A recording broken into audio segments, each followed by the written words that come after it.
Hello, welcome to another video. I'm really excited about today's video because it's going to be a little bit of an adventure through Oxford, but also it's going to be a haul and shopping trip of some books. So as you'll have seen from the title, we're going to Oxford today and I'm going to be looking for horror books specifically, or like within that kind of genre. October and into November as well is just perfect for this type of books, I think. I love reading gothic, I love reading thriller, and I'm trying to get more into horror. It's a kind of a new genre to me. I haven't really read too much before. I've read a couple of Stephen King books, Salem's Lot and It, and I've also just started reading Grady Hendrix books as well, so I'm still pretty new to the genre, I would say, but I really want to get more into it. I don't really know what I'm looking for. This is very much me going in blind, but Lauren is staying with me still from Fiction Tea. There she is. She's getting ready in the next room, and she is going to be coming to Oxford for the first time, so I wanted to show her all the bookshops because Oxford is great for so many things, but especially the bookshops because they have this amazing Blackwell's that has so many choices of books in it and a load of editions that I've not necessarily seen anywhere else before or seen in a bookstore at least. So I'm really excited, but I just thought it would be kind of perfect to do a little horror haul and just kind of go in blind and pick out some stuff that I think looks really cool. I have about £25 left on my national book token and I've racked up about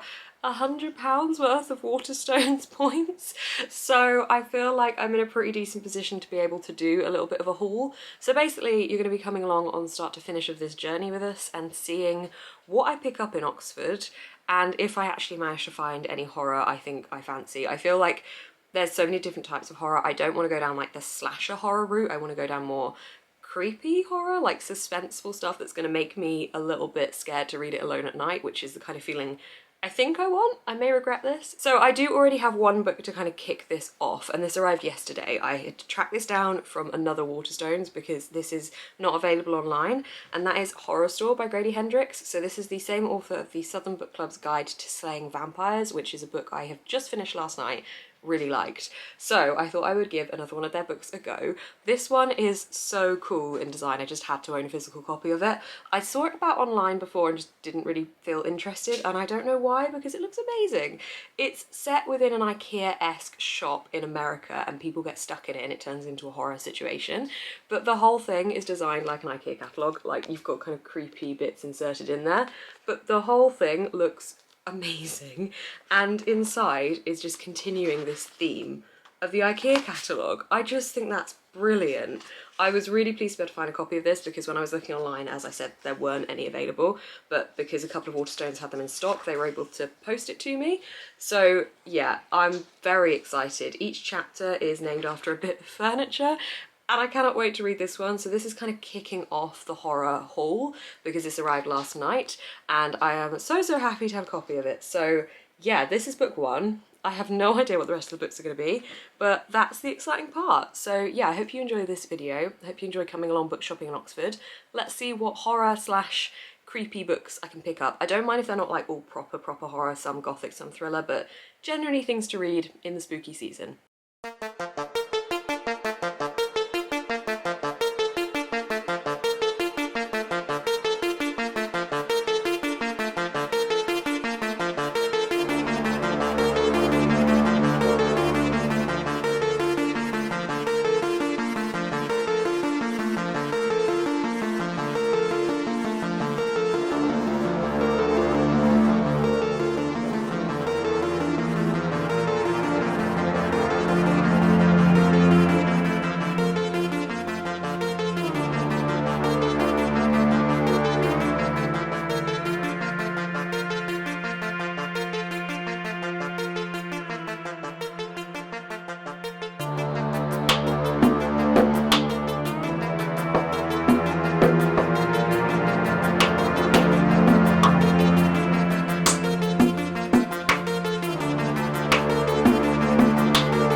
we have got back.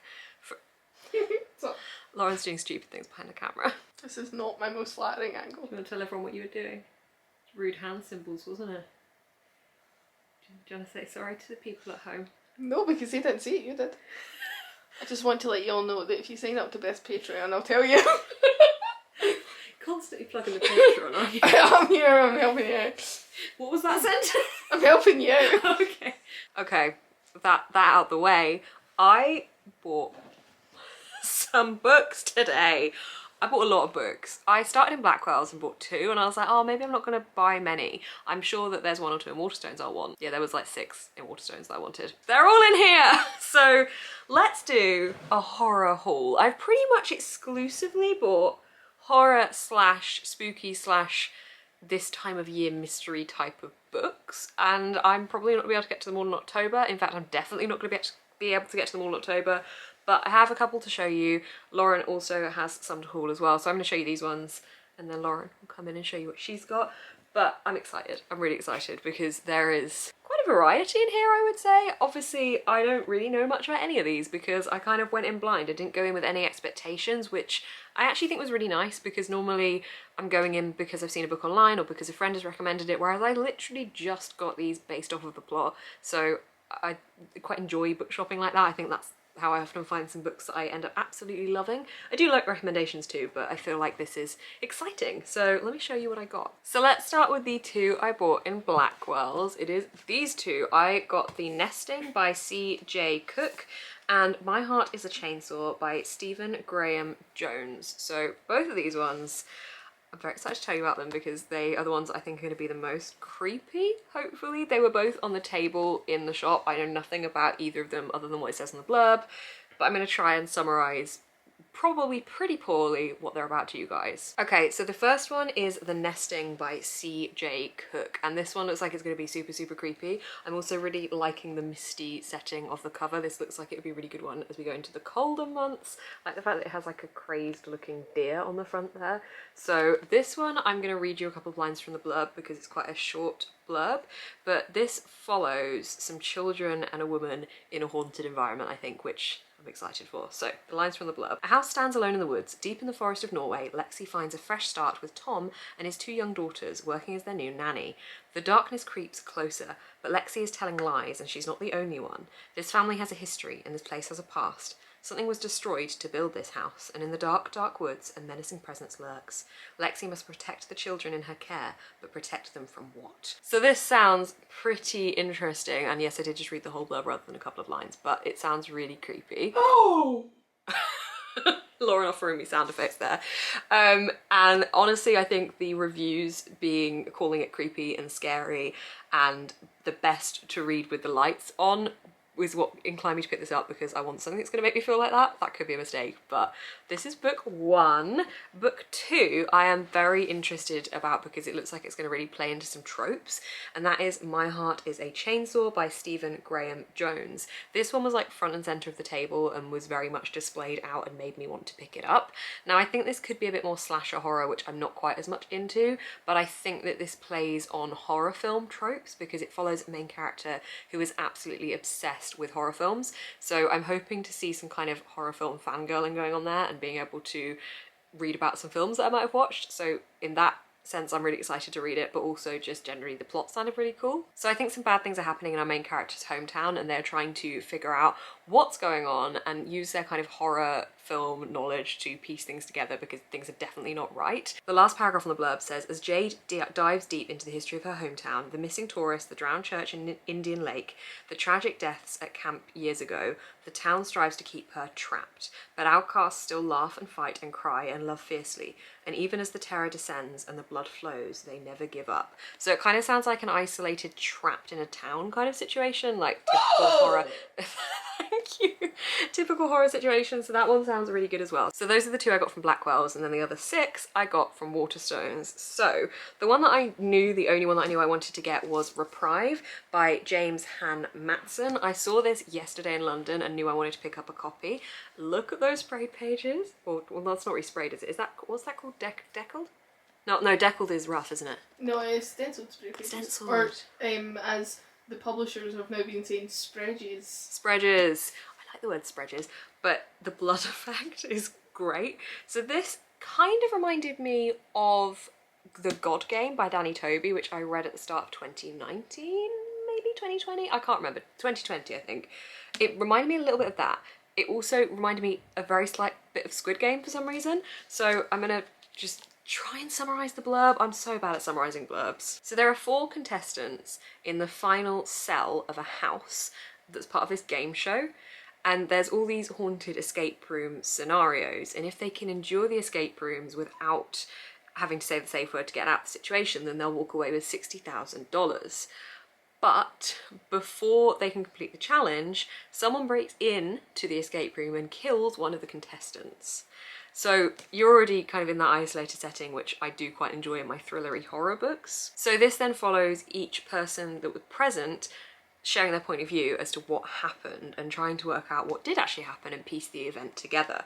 I really enjoy the fact the end pages has the map of the house on it, which is really cool, and just the fact that this works in a kind of style where we will get to meet each character and see their point of view individually. It just generally sounds really good, so I'm really excited about this one. This is the WATERSTONES exclusive edition as well, so love those edges. So the next book is one that I didn't think I would necessarily go for, to be honest, but there's a couple of reasons I have, and I'm actually really excited to read it. The reason I picked it up initially is because it's set around where I have lived and worked before. So this book is The Man on Hackpen Hill by J.S. Monroe. So this is kind of a bit sci-fi, I think, as well as a bit horror-esque. And I don't normally reach for sci-fi, but it's sci-fi in an alien way, which is definitely not the kind of thing I go for, but it just sounded really intriguing. It's all set around Wiltshire, and Hackpen Hill was what drew me to it because I recognised that name. But this follows some crop circles that have appeared, and that's unusual, but not as unusual as the fact that there is a body found in the middle of one of the crop circles. So we then bring in the police and investigative teams and try and work out who this person is, what's happened, and it kind of becomes a bit otherworldly by the sounds of it. Like the last line of the blurb says that they have to confront the reality of their own past and a world which is nothing, in which nothing is as it seems. So it seems kind of fantastical in a way, but I just thought this looked a little bit different to what I'd usually pick up, and I thought I'd give it a go, partly because of that and also partly because the local references might be something I enjoy, hopefully. So that is my fourth book to haul. This next one is one I've been wanting to pick up for a little bit of time now because there is a TV show of this on Netflix, and I knew it was a book, and I do enjoy reading the book first before going into the TV show. Otherwise I feel less inclined to pick up the book because I don't have the intrigue of knowing what's going to happen. So that is The Haunting of Hill House by Shirley Jackson. This is your typical haunted house story, and it's not too long and hopefully also not too daunting in style. So this might be one I try and pick up within October. But I just wanted to give this one a go because I've heard a lot of good things about the TV show, and I'm really hoping that the book lives up to expectations and generally gives me the creeps, because that's what I want from some of these books. Some of them I want to be like thrilled and just desperate to pick it up. Others I want to make me feel a little bit on edge and scared. So yeah, this is my 5th book of the haul. My battery is just about to run out, so the angle may change slightly, but I will be 1 second. Okay, I'm pretty sure the angle has completely changed, but I have like 2 bars left in this battery, so I'm probably gonna have to change it again, but here we are. The next book I bought is just a complete curveball. I just plucked this off the shelf because I thought the title looked really cool, the cover appealed to me, and then the first line I thought was fantastic. So this is What the Hell Did I Just Read by David Wong. So this looks totally bizarre. I don't even know how to describe what this book is about to you. The first paragraph of the blurb says it's the story they don't want you to read. Though to be fair, they are probably right about this one.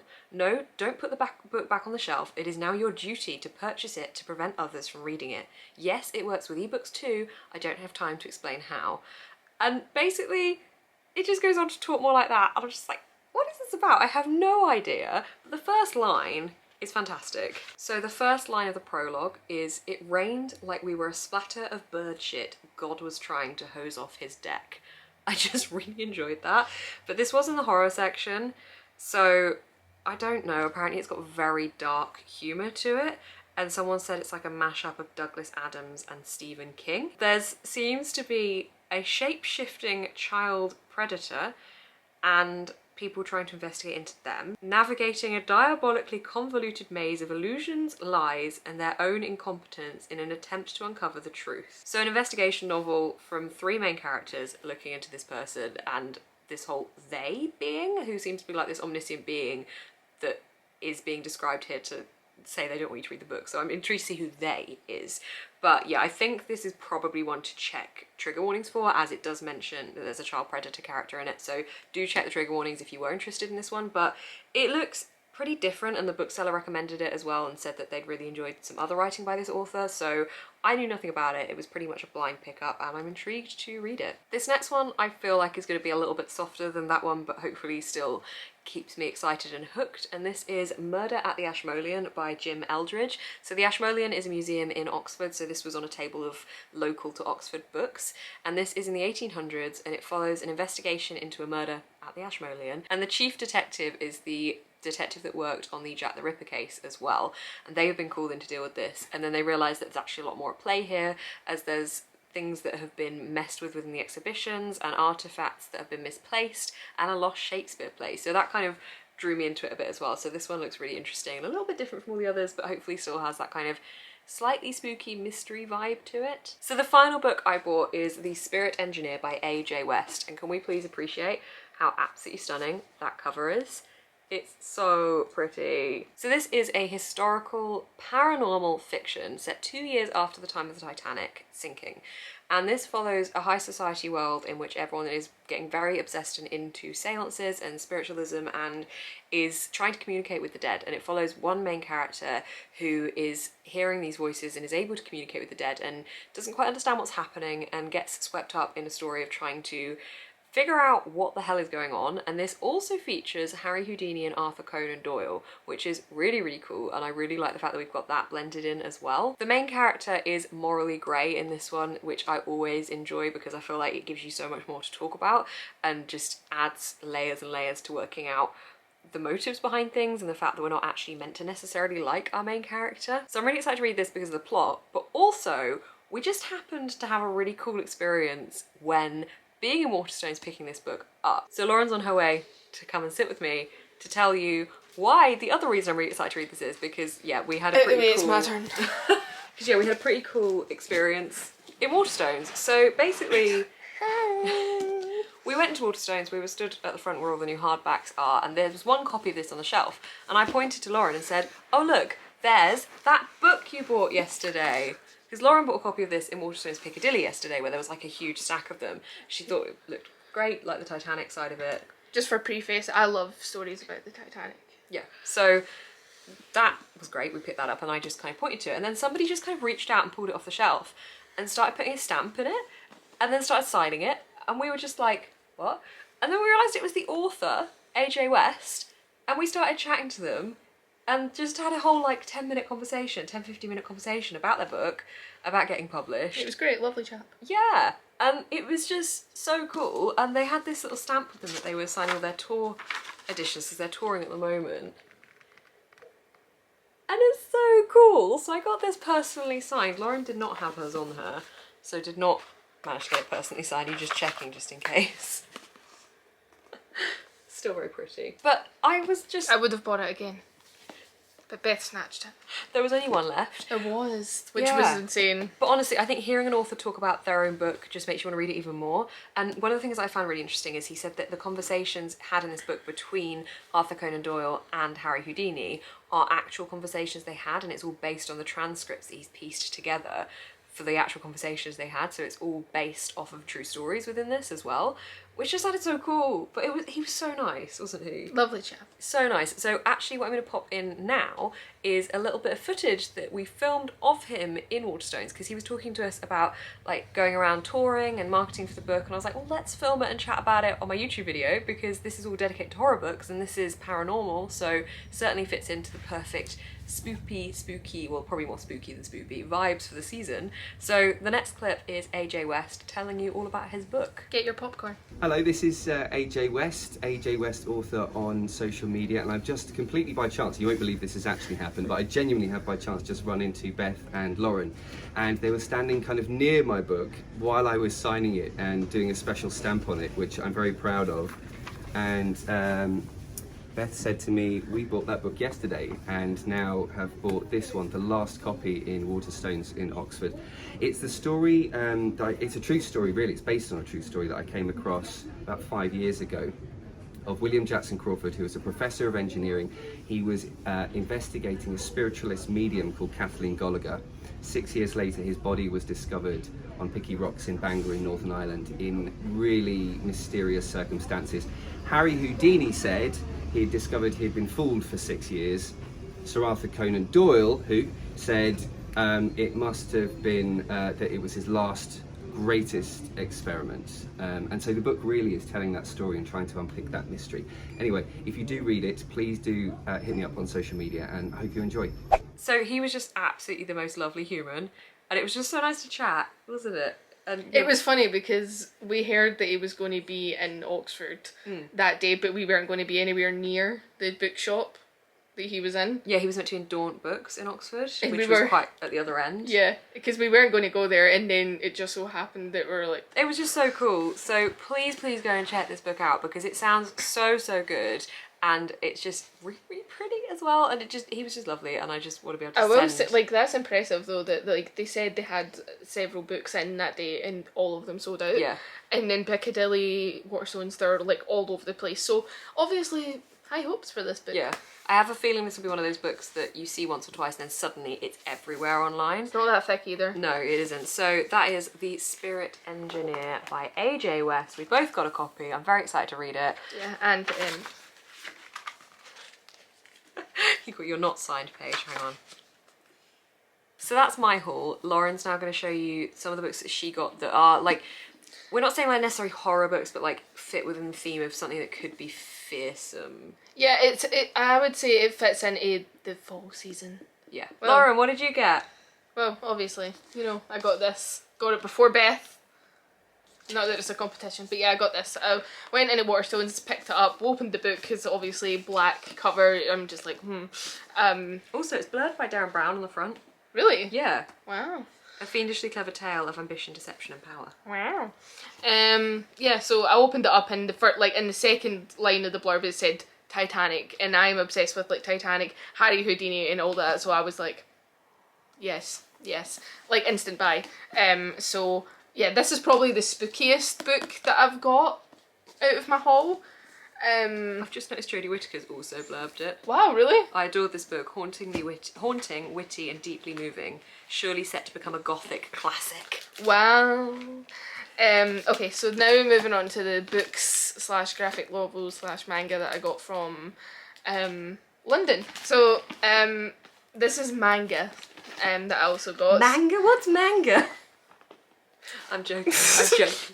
What?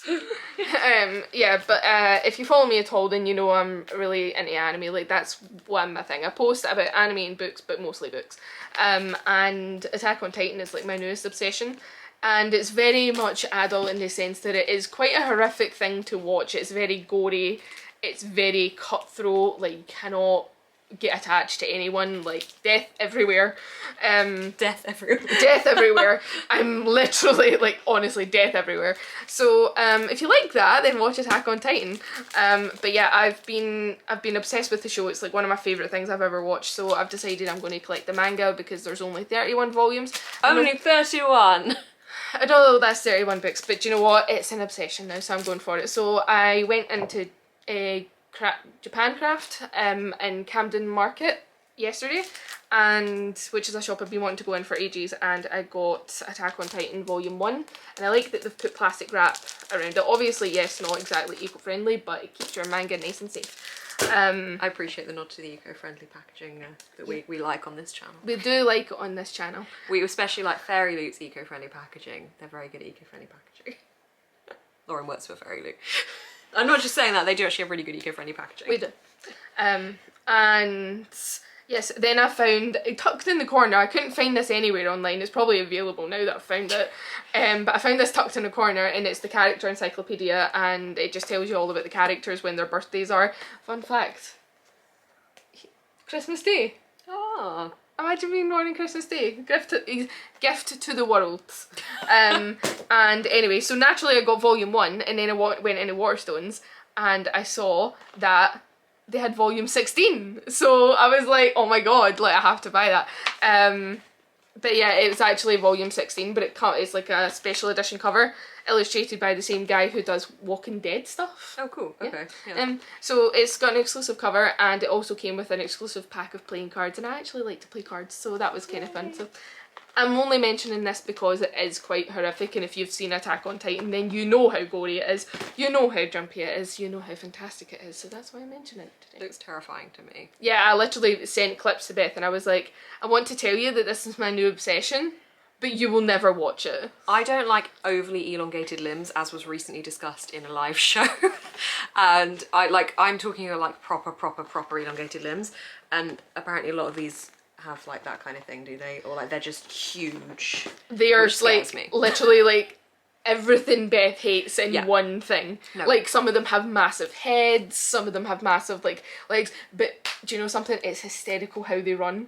Like it's so funny. Like their arms are just like. Am I right in thinking they don't have genitalia? If you told me that before, They don't have genitalia. Yeah, literally, they look like Ken dolls, but really fucked up Ken dolls. Amazing. Okay. And yeah, so Beth, I sent this to Beth. I was like, just so you know, this is my new obsession, but you will hate it. So yeah, but yeah, that's horror. So thank you very, very much for watching this video. I really hope you enjoyed it. So yeah, thank you so much for watching this video. If you did enjoy, please do give this video a thumbs up. Comment down below what horror books you've hauled or what you thought of these books, and subscribe to see more of my face on your feed. If you've read Spirit Engineer as well, comment if you Yes, read that. let us know, or if you're going to read it, let us know. My Patreon is also linked down below if you want any more content from me. Thank you so much for watching. Keep smiling, stay positive. And don't do bad things. Yeah.